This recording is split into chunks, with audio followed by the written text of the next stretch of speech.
ಹುಬ್ಬಳ್ಳಿಯಲ್ಲಿ ಮಾತನಾಡಿದ ಶಾಸಕರು ಹಾಗೂ ವಾಯವ್ಯ ಕರ್ನಾಟಕ ರಾಜ್ಯ ರಸ್ತೆ ಸಾರಿಗೆ ಸಂಸ್ಥೆ ಅಧ್ಯಕ್ಷರಾದ ರಾಜುಗೌಡ ಕಾಗೆ, ಎನ್‌ಡಬ್ಲ್ಯೂಕೆಆರ್‌ಟಿಸಿಯ ಸಂಸ್ಥೆಯಲ್ಲಿ ಎಲ್ಲವೂ ಸುಗಮವಾಗಿ ನಡೆಯುತ್ತಿದ್ದು, ಸಂಸ್ಥೆಯು 300 ಹೊಸ ಬಸ್ಗಳ ಖರೀದಿಗೆ ಮುಂದಾಗಿದೆ.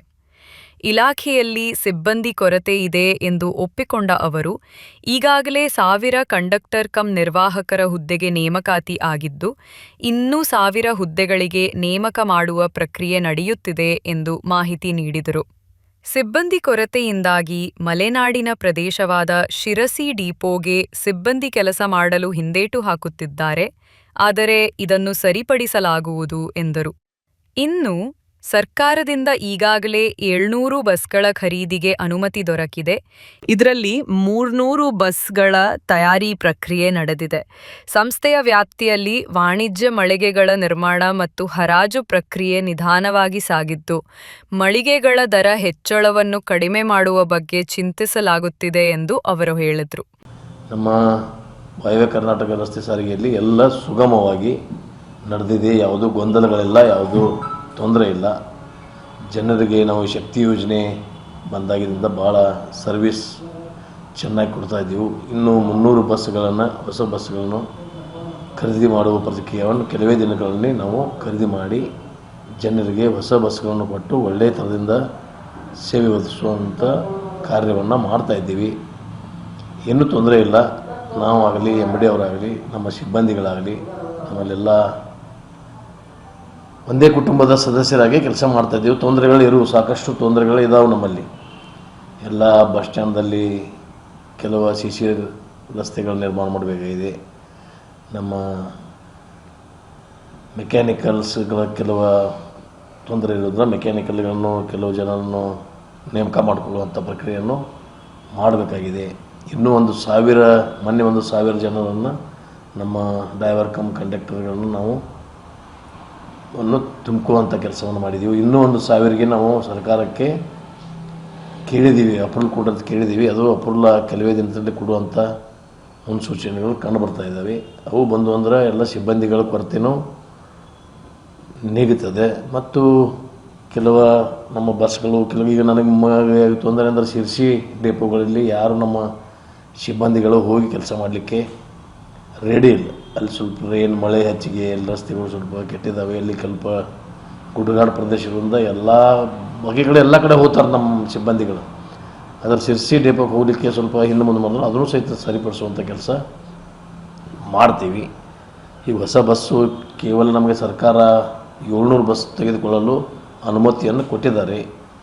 ನಾವು ಹಣದ ಕೊರತೆಯನ್ನು ನೋಡಿಕೊಂಡು ಈಗ 300 ಬಸ್ಗಳನ್ನು ನಾವು ತಗೋಬೇಕು ಅಂತ ನಿರ್ಣಯ ಮಾಡಿ ಮೊನ್ನೆ ಬೋರ್ಡ್ದಲ್ಲಿ ಸಹಿತ ನಿರ್ಣಯ ಆಗಿದೆ. ಅದಕ್ಕೆ ಕೆಲವು ತಾಂತ್ರಿಕ ಅಡಚಣೆಗಳಿದ್ದಾವೆ.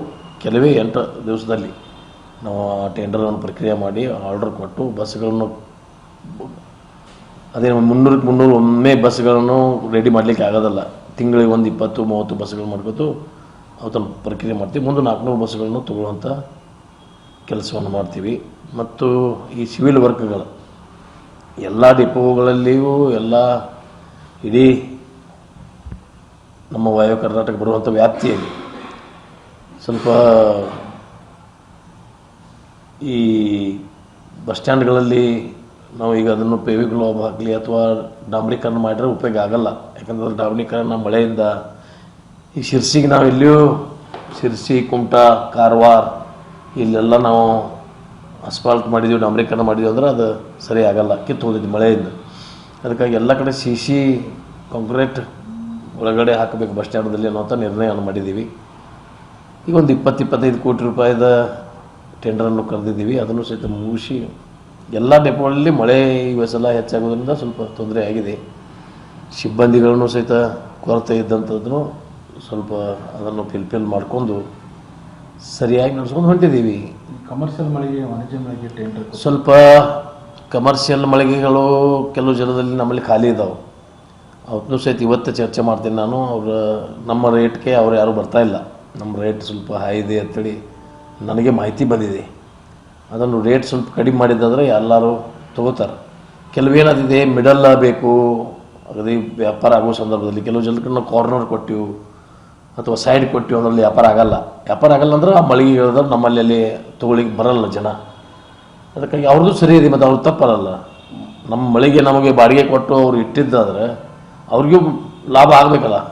ಒಂದೊಂದು ಕಾರ್ನರ್ ಜಾಗದಾಗಿತ್ತು ಲಾಭ ಆಗಲಿಲ್ಲ ಅಂದರೆ ಅವ್ರು ನಮ್ಮ ಮಳಿಗೆಗಳನ್ನು ಬಿಟ್ಟು ಹೋಗುವಂಥ ಪ್ರಸಂಗಗಳನ್ನು ಸಾಕಷ್ಟು. ಇಲ್ಲಿ ಸಮೀಕ್ಷೆ ನೀವು ಮಳಿಗೆಗಳನ್ನ ನಿರ್ಮಾಣ ಮಾಡುವಾಗಲೇ ವ್ಯಾಪಾರ ಆಗ್ತದಿಲ್ಲ, ಜನರು ಬರ್ತಾರೆ. ಅದು ಹೆಂಗೆ ನಾವು ಮಾಡಲಿಕ್ಕೆ ಆಗ್ತೈತಿ? ಅಲ್ಲಿ ಜನರ ಕಡಿಮೆ ಇರುತ್ತೆ, ಅಲ್ಲಿ ವ್ಯಾಪಾರಕ್ಕೆ ಆಗಲ್ಲ. ಈಗ ಹುಬ್ಳಿ ಜಾಸ್ತಿಯಲ್ಲಿ ಟ್ರಸ್ಟ್ ಕೊಡ್ಬೇಕು, ಹುಬ್ಳಿಯಲ್ಲಿ ಧಾರವಾಡದಲ್ಲಿ ಎಲ್ಲ ಕಡೆ ಪ್ರಾಬ್ಲಮ್ ಇಲ್ಲಿ ಬರ್ದಾರ. ಅದು ಒಂದೊಂದು ಕಡೆ ಪ್ರಾಬ್ಲಮ್ ಇದೆ. ಅದೇನಿದ್ದದ್ದು ಇತ್ಯರ್ಥ ಮಾಡ್ತೀವಿ, ಸಾಲ್ವ್ ಮಾಡ್ತೀವಿ, ಏನು ತೊಂದರೆ ಇಲ್ಲ ಅಂಥದ್ದು. ನಾನು it is not major issue, ಅದೇನು ಮೇಜರ್ ಇಶ್ಯೂ ಇಲ್ಲ. ಮೇಜರ್ ಇಶ್ಯೂ ಇದ್ದದ್ದು ನಮಗೆ ಬಸ್ಗಳ ಸರ್ವಿಸ್ ಕೊಡೋದು, ಜನರಿಗೆ ಸರ್ವಿಸ್ ಕೊಡೋದು. ನಮ್ಮ ಸಂಸ್ಥೆ ವ್ಯಾಪಾರೀಕರಣ ಅಲ್ಲ, ಲಾಭ ಮಾಡ್ಕೊಂಡು ಸರ್ಕಾರಕ್ಕೆ ಓದು ಡಿಪಾಸಿಟ್ ಮಾಡುವಂಥದ್ದಲ್ಲ. ಇದು ಆಗಲಿ KV ಆಗಲಿ, ನಾವು ಸರ್ವಿಸ್ ಕೊಡಬೇಕು ಜನರಿಗೆ, ಸರ್ವಿಸ್ ಸಲುವಾಗಿ. ಇಲ್ಲಿ ನಾವು ಲಾಭ ನೋಡ್ಕೊಳ್ಳೋದಿಲ್ಲ. ನಾವು ಇಲ್ಲಿ ಆ್ಯಕ್ಚುಲಿ ನೋಡ್ರೆ ಲಾಸ್ದಲ್ಲಿ ನಡೆಸ್ತಾ ಇದ್ದೀವಿ. ಈಗ ಅದರನ್ನು ಸೇವೆ ಸರಿಯಾಗಿ ಕೊಡ್ತಾ ಇದ್ದೀವಿ. ಅದನ್ನು ಮುಂದಿನ ದಿನಮಾನಗಳಲ್ಲಿ ಕೆಲವು ಆಂತರಿಕ ತೊಂದರೆಗಳಿರ್ತಾವೆ, ಅದೆಲ್ಲ ಸರಿಪಡಿಸುವಂಥದ್ದು ಕಾಲಾಂತರಗಳಿಂದ ಬಂದಿದೆ. ಏನೀಗ ನಾನಾ ಬಂದ ಬಳಿಕ ಭಾಳ ಸುಧಾರಣೆ ಮಾಡಿದ್ದೀವಿ ಅಂತ ಅಲ್ಲ. ಇದು ಮುಂದಿನ ಸಹಿತ ದಿನಮಾನಗಳಲ್ಲಿ ಇದೇ ತೊಂದರೆಗಳು ಇರುವ, ಅದನ್ನು ಹೇಗೆ ನಮಗೆ ತೊಂದರೆಗಳು ಬರ್ತಾವೆ ಆ ಸಮಯದಲ್ಲಿ ಆ ಸಂದರ್ಭಕ್ಕೆ ಅನುಕೂಲವಾಗಿ ನಿವಾರಣೆ ಮಾಡಿ ಜನಸೇವೆ ಮಾಡುವಂಥ ಪ್ರಯತ್ನವನ್ನು ಮಾಡ್ತೀವಿ. ಇದೀಗ ನಿಮ್ಮ ಅಂಗೈಯಲ್ಲಿದೆ ಮಯೂರ ಟಿವಿ ಡಿಜಿಟಲ್ ವಾಹಿನಿ. ಹೆಚ್ಚಿನ ವಿಶೇಷತೆಗಳಿಗಾಗಿ ಸಬ್ಸ್ಕ್ರೈಬ್ ಮಾಡಿ, ಶೇರ್, ಲೈಕ್, ಕಮೆಂಟ್ ಹಾಗೆ ಫಾಲೋ ಮಾಡೋದ್ರ ಮೂಲಕ ಪ್ರೀತಿ ಹಾಗೂ ಪ್ರೋತ್ಸಾಹ ನೀಡಿ.